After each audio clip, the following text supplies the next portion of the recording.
Good morning, good afternoon, and good evening, and welcome back to an interesting game week covered by your host here at Top Tier Talk. We try and cover the upset of Manchester United as quick as possible, as it's a painful 4-0 arrow to Chavez's heart by a dominant Brighton performance. Chelsea carrying on a worrying-looking rest of the season as they draw 2-2 to Wolves, leaving a mere questioning whether or not third place is safely in the Blues' hands. Watford, unfortunately, solidifying their relegation to the Championship as they lose 1-0 to the Crystal Palace. Arsenal continue their fantastic ways of winning as another Eddie Nketiah masterclass puts the Gunners 2-1 ahead, further strengthening that gap between the North London clubs, which finalise us Chris to Spurs, which managing to pinch a point against Anfield after a much anticipated loss for most footballing fans. However, that leaves them trailing 4 points behind fourth place, setting up a nice, tasty North London derby this Thursday. All of that is in this action-packed episode. Let's get straight into it. So, Daniel, I'm going to come to you straight away, brother. 1-0 against Crystal Palace. We were there. We went to watch it firsthand. There's not much to say, is there, really, about that game, other than it was an average Crystal Palace performance, and it was just your bog average kind of classic Watford kind of poor performance. Nothing really happened.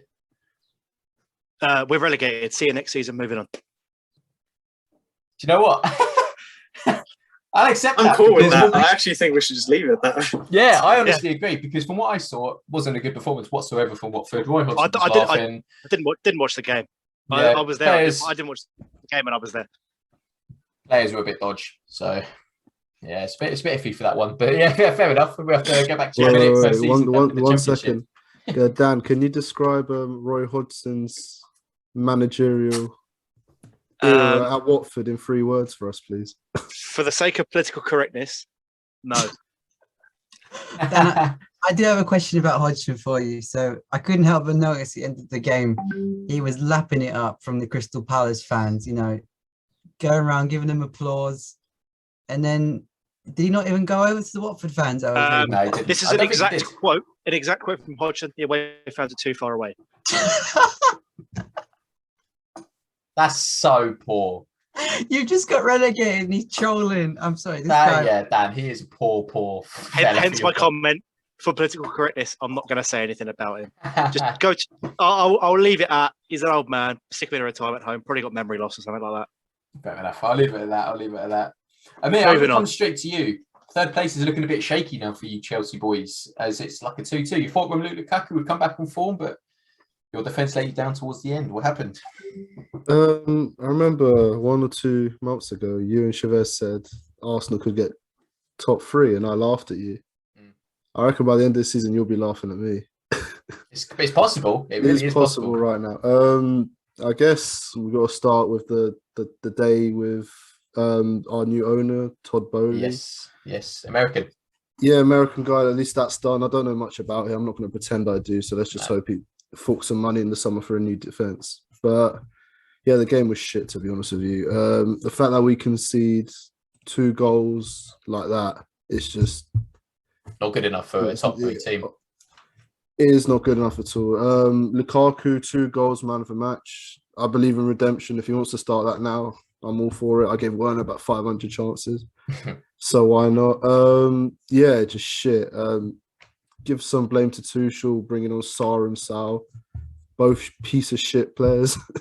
Not good enough. I also want to say, do you remember we did that tier list like a month ago and I said I was arguing for Sal to be above the stinker category? Yeah. What was I smoking then? Because he's absolutely dog shit.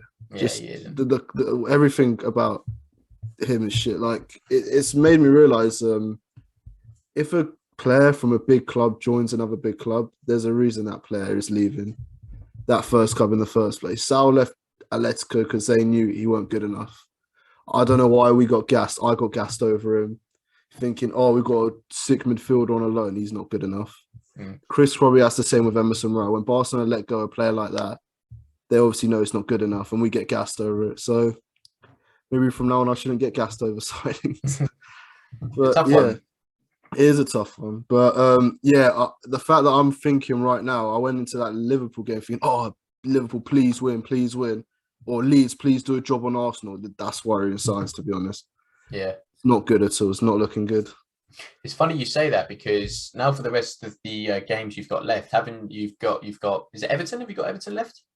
Oh no, we lost to Everton. We got Leeds. Oh yeah, left. you got Leeds, Leeds, Leicester. Leicester. Leicester could be an interesting game for you, but then Yeah. Watford's an easy game for your lending system. We're Charity FC at the moment, so I wouldn't be surprised if Watford do a job. Wolves hadn't won the previous how many games beforehand? Exactly. Solid 0-0 incoming. I I wouldn't even be predicted it as well. surprised. I did predict it, and you were like, "Nah, we got this." But no, honestly, Yeah, it's just it's not good enough. I don't know what it is. I don't know if Lukaku, because of the divorce and stuff. Not Lukaku. Tuchel's wife, divorce, all that stuff's getting to his head. I don't know what it is. who knows? Could be anything. I don't know. Sar's not good enough. I kept all these players thinking they were good enough. That they're not really. That's it. Yeah. Half our defense is in Spain. Half our midfielders not there. Kante, I don't know. Ruben Loftus-Cheek. I guess He's he just looking has good, to. though, that guy. He's looking good though, but is he really Chelsea quality? Yeah. Okay. You want Chelsea quality like a Kante or like a Lampard or a Makelele and all these. Yeah, you missed it. We've got Ruben Loftus-Cheek. His trophy is going out with Addison Rae. That's it, really. So it's just not good right now for us. Like, I don't know what else to say. It's depressing being a Chelsea fan. I know Chavez has got more like shit to be annoyed about, but when I started this season, I thought title race, yes. Oh yeah. I agree. To be fair.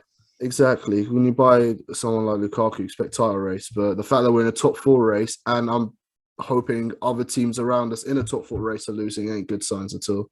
Just get the season done. I was going to say, yeah, you have to win every single one of your games now in order to get that third place. Otherwise, even if you draw and we win the rest of our games, we get third. So yeah, if you guys get third, I'll be even more annoyed. Yeah. An interesting couple weeks. Not good right now. Like 2-0 lead, all that's not good. Just I can't really say anything else. That's it. Chavez, Yeah. your time has come. 4-0 against Brighton. I did not expect 4-0 against Brighton. 10th, were they 9th or 10th? I did not expect that whatsoever. To be fair, I did say Brighton were favourites, but I kind of just had that false hope every week. I thought we could pull out a draw from somewhere, but it was just more of the same, wasn't it? They weren't really trying again. You know, they don't look like players who are trying to get Europa League because we could actually end up with conference. And surely you have a bit of fight there to say, you know what, we don't want to be in that league because we could be. And no, it doesn't come across, does it? The only, I guess, player that you can keep away from all this is Ronaldo and maybe De Gea. But the rest of them are just all terrible. Can you not still finish like 8th or something? Can you still finish out of Europe? Yeah, a lot of things would have to go wrong. But to be honest, everything goes wrong. At the minute, it's going wrong. In the Brighton team, there was that player who scored the first goal, Casido. We were supposed to sign him last year for 4 million. And then Brighton got him. And he scored against us. So anything that could possibly be wrong is wrong. It's a tough one. It's funny because if you compare, obviously, our previous podcast, let's say, for example, like 2 months ago at the start of the year, well, that's longer than 2 months ago. But yeah, if you compare that to now, you two boys like Amir and Chavez, you were actually pretty happy with your teams. You know, you were actually doing pretty well.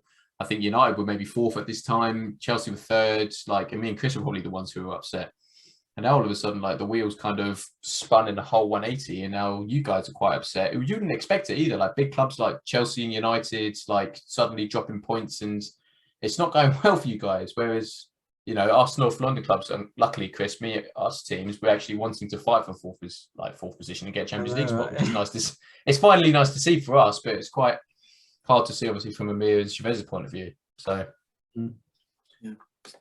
not much to say from that. Chavez. I guess Chavez has got obviously more to be upset about than me. I think 100%. The way his club is run and stuff, and the way it seems the legacy of United is going down the drain now, isn't it? I used to complain about us falling into that trap of, get top 4, we're happy. Like, we should be aiming for a title now, but we're not even going to get that. Yeah. And we're not even get Europa. I think we don't deserve Europa either. We don't play football that's good enough to be in Europa League, but Ten Hag coming in, who knows? We'll see. I asked Dan this. He obviously couldn't answer for political correctness, as he said. How would you describe Rangnick's tenure at United overall? I know it's really tough. Solid press conferences. Yeah, best way to put it. All wins, Chavez. He wins the game off the pitch in that press conference, not on the pitch, because I've said I refuse to blame him for the achievement medal. Yeah, participation. Yeah. Oh, bless him. I feel bad for you, Chavez. Look onwards and upwards to the rest of your games. One game against Palace, we were going to lose. Poor Chavez. He was a United fan. There was rooting for Bobby Rooney, who got relegated, then became a Watford fan just out of curiosity, and then we got relegated. It's about to poison. It's about to He's a poison curse. chalice. Yeah, It's a poison nothing. chalice. You mentioned Yeah, Conference League. You'll probably be in the Conference League by the end of Yeah, it. West Ham probably be Man City, and then Liverpool win them. They can actually get there. That's it. Chris, us two. I'll start with you. Us two are nice little cushy, happy people. You know, I mean, it's. I'll move on to you first. You know, you're managing to pinch a point against Liverpool at home at Anfield. Fair play to you. It was a nice little setup goal from Sessegnon to Son. I do have to admit, nice little goal. So I thought, oh, they could really pinch something here. But knowing typical Liverpool at Anfield, they'll definitely get that goal back. So it's quite tough for you to defend against it. It's probably like the hardest game of world football, isn't it? Liverpool at Exactly. Anfield. I mean, it's almost impossible to win there. Van Dijk, to put it in perspective, Van Dijk hasn't lost a Premier League match with Liverpool at Anfield, and he signed like 5 years ago. So that's how hard it is to beat Liverpool. But we played really well. You know, took the lead, like you say, through Son. It was a really nice, well-worked goal. Unfortunately, a bit of unlucky from our perspective. Luis Diaz, the man we nearly signed, deflected in off, I think it was Bentancur. 1-1. I mean, it's a fantastic result, right? I thought to myself, going into this weekend, if we don't lose and Arsenal maybe didn't win, or even if one of the two things didn't happen, it's a pretty good weekend for Tottenham, because we were expected to lose, Arsenal were expected to win. So the fact that we come out of that with an extra point, really good. And 8 points off Liverpool and Man City this season, you know, 2 wins off City, 2 draws off Liverpool. It shows that like we're capable of playing against the top teams, which is really good, you know, good signs if we were to qualify for the Champions League. Speaking of that, we are 4 points behind you going into the week. Thursday night, North London derby. If we were to win that, we'd only be a point behind. Exactly. If we lost, it would be 7 points with 2 to go, and in other words, that would mean Arsenal would come above Tottenham and also secure Champions League. So that just shows the importance of that match and the implications of the match, like what can happen. I would say though that if we do beat you, it'll be 1 point. We then play before you. We play on the Sunday, Burnley at home. You'd expect Tottenham to win that ordinarily. Granted, we did lose to Burnley in the reverse game this season, but it's probably a winnable game from our perspective. Then you play, or Arsenal play on the Monday night at Newcastle. Against Newcastle, That's a bit of a banana skin potentially. You know, Monday night, Newcastle. I think prior to losing to Liverpool, they had won 5 in a row at home that propelled them all the way up to mid-table. Only a few months ago, they were near relegation zone. So that's not going to be easy, and Arsenal would have to win. So I think this is far from over, but it all hinges on Thursday. This Thursday. Night. Yep, 100%. I 100% agree. I think we're all going to watch it together. 100%. I think I will have some support from Chavez for siding with Tottenham. Who's Amir and Daniel supporting? I'm not going near that piece of shit Lily White club, so root for Arsenal. I'm on the draw. I'm neutral. Oh, Fair enough. There you go. Amir wants again to be forfeited. But it's an enormous game, and at least we go into it with off a good performance against a good team. And if you look, as I say, if you look at the City and Liverpool games, we've proven we can take points off the best teams. Granted, you could flip that and say we've lost twice to Chelsea in the league, twice to Man United in the league. You know, it's a little bit mixed, but I'm still optimistic. I'm still confident. Why not, right? We've shown we've got this in us. We've probably got we got Son, he's like team of the season, 20 goals in the Premier League. Got Harry Kane, who played quite well. You know, when you got those two, you have a chance in games, right? And Kulusevski, I thought was magnificent. Romero, and also I want to give a special mention to someone that I've traditionally on this channel been a bit, not the biggest fan of him. Emerson Royale, absolutely magnificent. Like, I'll eat all my words. I hope he can continue it for the next 3 games. But he was magnificent against Liverpool. I mean, when you think that he had to play against Luis Diaz and Mane on that left-hand side for Liverpool, he really dealt with it well. He defended brilliantly. If you don't lose at Liverpool and nearly win, you have to have some magnificent performances. Ben Davies, I think, was man of the match. Like, he was fantastic for you. You need those players who aren't necessarily the best players in the team to have big performances. Sessegnon as well, you mentioned, got the assist for the goal. So that's just 3 of the players that aren't necessarily the best players, but had very good games. So yeah, reason to be optimistic. It's still in Arsenal's hands. Even if we beat Arsenal and you win the following 2 games, you still get top 4. Because of Chelsea's bad form, we're not that far behind them. If I think Leeds are playing Chelsea on Wednesday night, if that were to go in Tottenham's favour and Leeds were to win, and we beat Arsenal, all of a sudden Chelsea could maybe come 5th. We could even come 3rd. Like it's who knows what could happen. Who knows? Yeah. I would snap each and every one of your hands off for 4th place. But to be honest, just to end, we're enjoying the ride at Tottenham. It's not be all end all. If we come 5th, you know, the noises out at the club at the moment seem to be saying that even if we come 4th or 5th, Conte will get backed. Conte will stay. The whole PSG Conte thing's died down. We're going to back Conte with the players he wants in the summer. Reason to be optimistic. If we get 4th, real bonus. If we don't, not the end of the world. But here's hoping we do. That's it. Chris, sorry, I just to weigh in. Do you know how you're saying that there was obviously the whole of Conte stays 4th or 5th? Do you remember when he did join Chelsea? We were 10th and we had no Europe at all. So yeah. And I think when he joined Inter Milan, they were 5th as well, and in the Serie A, like when he took over. Traditionally, he's more of a. I don't really remember him doing well in Europe as such. It's more of the league he dominates. So domestic cup player, manager. In domestic, you're right. It's more not really in Europe. I don't know how much success he's had there, but yeah, he got to the Europa League final with Inter Milan, but I don't think he's ever got that far in the Champions League. Yeah. Maybe I'm wrong. I don't recall that, but his league form, domestic form is obviously arguably the best in the world. Won the league at Chelsea, Inter Milan, Juve, has a track record. So next season, even if we come 5th this year, I think with the right recruits in the summer, I don't want to say we can push for the title, but I just want to say optimistic, yeah. Why not? If you look at Conte's track record with how he improves teams quickly, there is no reason to not be optimistic. That's what I'd say. But yeah, moving on to another optimistic fan, but moving on to the other side of North London, well, down the road, should I say? Anyway, Arsenal. Interesting game. I think when I first stuck on the TV and I watched the first, I think 20 minutes, we were absolutely dominant against Leeds. I don't think they stood a chance in the first 20 minutes. We played pure Arteta ball around these players. And it goes to show that Luke Ayling, that right back, got a little bit pissed off and got a red card for it, double-footed Martinelli. Oh, my God. It was absolute joy to watch for that first kind of half as well, because everything that I was just watching was just pitch perfect. Like everyone was in the right position. Everyone was making the runs.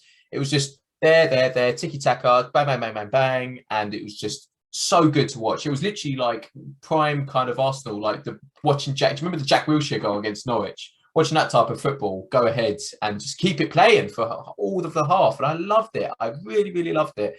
Granted, towards the end of the second half, like 75th minute onwards, we were a bit shaky, but that's normally what Arsenal do. We get a bit shaky towards the end, but we held our ground. We got a 2-1 victory. Not too bad. As you said, Chris, it's a nice little boost going into Thursday as well. 7 points ahead of you. And yeah, like just to extend on to what you said, like it's a game where both teams are on form. There's not one of us that are basically like, oh, there's one off form, there's one on form. So it's more or less that you can see who's going to win. It's that both teams are going clashing on, and it's going to, who knows who could win?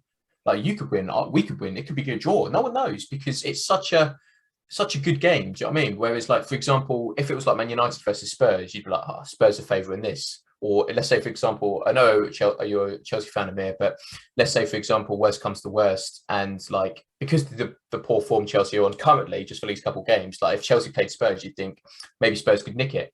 But honestly, you agree, Chris? Honestly, it's a toss-up this Thursday match because, and as you said, if we win it, I hate to say it, but we win the Champions League spot at White Hart Lane, which is a nice little cushy morale boost for us Arsenal fans.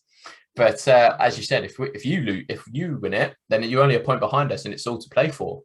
And you know, if Chelsea start dropping points again, you know, against Leicester and Leeds, as you said, like if they drop against them, who knows? We both could come 3rd and 4th, and Chelsea could come 5th. So yeah, look, nothing much to extend on from that match against Leeds. You know, an absolute perfect first half from Arsenal. Your classic kind of second half. You know, we dropped off a little bit. We paid the price with the first goal. It is what it is, but we still got the 3 points at the end of the day. We're now 1 point behind Chelsea, which is very, very nice. So yeah, we're hoping for Chelsea to drop more points against either Leeds or Leicester. Who knows? Hopefully they do. But Watford, don't count down out. nah, but No, Watford count us out. Count us out. Count us out. If you lose points against that's Watford, right. that's a Yeah. If we come to Stamford Bridge and you miss out on European football or Champions League football because of Watford, you fold your club. liquidate. Get- Yeah. Your next video. your buyer has to pull out. And Tuchel's Yeah, got I to go. agree. And you've got to get rid of everyone. If we cost you Champions League football, your club's washed. Done. Yeah. But yeah, I do agree, Chris. It'll be an interesting watch on Thursday with all of us on the TV watching it. I'll be wearing my respective Arsenal shirt. You know, I'll be wearing it. I bet you'll be wearing your Spurs shirt as well. No, you'll see. Yeah, so it'll be good. It'll be very, very good. Both teams will play out a strong attack. You know, you've got the likes of Son, Kulusevski, and Kane. You know, we've got an on-form Nketiah who's very dangerous. He's running everywhere at the moment. You know, Martinelli, who's a dominant left winger at the moment. Odegaard's running everywhere, and Saka. So, yeah, like bring on Thursday. I'm loving it. I can't wait for it because, yeah, like it's North London derby, and we have the chance to win Champions League football there, and Tottenham have a chance to come back. So it's a big, enormous game for both clubs. So. Yeah, that's about pretty much to end on an enticing little Thursday match. But yeah, it's a nice little one. So anything else for anyone else to touch before we end this video? And I think you should have like a little 30 seconds on Watford as well, because you didn't predictions say done much. for Championship Watford. Where you going? Yeah, that's mid-table. ninth. Really? Yeah. Fair enough. No, he's depressed. He's depressed. If- Give it 6 months. He might be a little bit different, but you know, right now he's saying no. We Well, haven't done a Watford keep. We haven't done a Watford keep yourself for the exact reason of I'm keeping 3 players. And who are those 3 players? Pedro, Cucho, and Kamara. Kamara's beast. I do respect that guy. Oh no, he got sent off on Saturday, and he probably got the best reaction. He didn't throw us the game, but getting a red card with 25 minutes to go isn't helpful, and he got the best reaction. Imagine getting sent off and being cheered. What's your fans like? Whole like, what's their mood? Like, what are you lot like thinking? Or obviously, you get relegated. Are you like devastated? Is it like no? I think they've accepted it. Maybe like 8 weeks we ago. accepted it like September time. Like 10 games into the season, it was downhill from there. I think we're all just glad that it's actually like official now. Like we knew it was happening. Yeah. Hodgson came out a couple of weeks ago and had said that we're basically essentially down and whatever. Like the fans knew. It's just not the nice thing you want to hear from your manager. You want them to fight to the end. Mm-hmm. But as a fan, you know, as a player, you know, it's just I wouldn't say relief because this doesn't matter if it's well, we knew it was coming. It's just a weight off your shoulders. Yeah, it's not even a weight. It wasn't a weight. It was An official weight. I told you lot off podcast on Saturday. Like I'm a Watford fan, but I didn't care about the game. I was going there for a piss up and vibes, and I did. So I went for. It was a good day out, solid day out. But in regard to the club and stuff like that, I said mid-table, ninth, mid-table, wherever, because it's just not. We need to clear out a massive clear out. Again, saw a Duxbury out banner at Palace, massive. Inject it. What I was thinking when you did appoint Roy Hodgson was it's a smart move by your club because he's obviously experienced. He kept Palace up, but looking at it now, couldn't be any worse, could it? Doesn't like Watford. He's a Palace fan at heart. I do think, Dan, before you extend on to that point, he's been retired. He's an old man. I do think, I just want to say something. It's very, very hard to find a niche. I think Watford have to find their niche for a manager because yes, they do. You've had about 6 managers in the past 6 months. It's so hard to find a manager to manage. No, because hear me out on this. If you come to Watford is probably the best job for a manager that wants to get your name in the shop window in regards of if you come to Watford, you fail, you get sacked 3 months in. That's not a blotch on your CV. Every manager that comes to Watford gets sacked between 3 and 5 months in. Which is bad though, but no, for the club it's shit. But for the manager, but as a manager, if you lasted longer than 3 to 5 months, you're seen as a great manager, a success, and you've escaped the inevitable, which is being sacked by Gino Pozzo and everyone else on the board. Yeah. You either come to Watford, you last more than 5 months and you're a great success, or you don't, you get sacked and you get a massive payout. It's a win-win for a manager. Yeah. You look at Munoz when he came in the championship. No one had heard of him in world football. He was managing in the Georgian League, comes to the Championship, gets promoted to the Prem. Now he's managing in the second division of La Liga. I'm not saying we got. Is that much of a? He was a step with the Georgian League to the La Liga 2. That's massive. Is it? I'm not saying we got him the job because it was off his own back, but you put your name in the shop window at Watford. It's probably the best job to do that. A Premier League manager then goes to the second league of La Liga. Is that quality? Is that just what is that?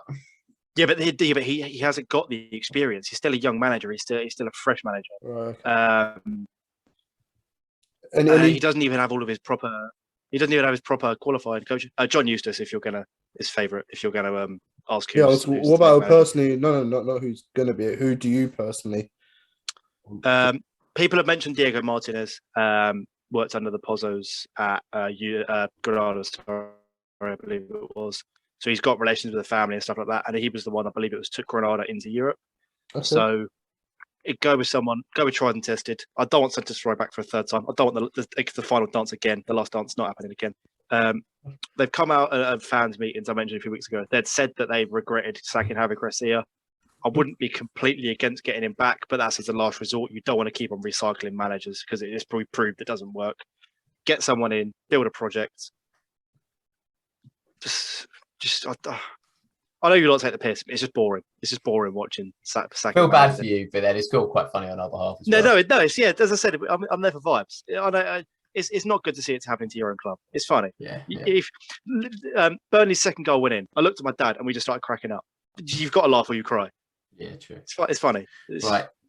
Dan, back to a minute now. It's back to a minute per video from you because you're back in the Championship. Back to the old start of Top Tier Talk where you only get a minute to waffle. We time it. See you later. Back to the Prem where it's important business.